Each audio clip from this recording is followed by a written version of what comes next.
Today I'm going to recite a poem when my grandma goes to sleep at night. I shut all the windows and doors. I put cotton in my ears because, well, my grandma snores. She snores so loud it triggers the house and makes the shutters shake. One time, our neighbors ran out screaming. They thought there was an earthquake.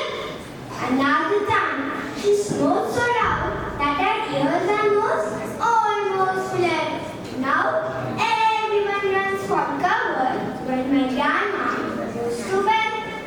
Yes, grandma is known for snoring. She's known all over the town.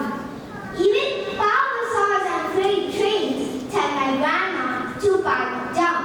She's louder than a motorbike or a great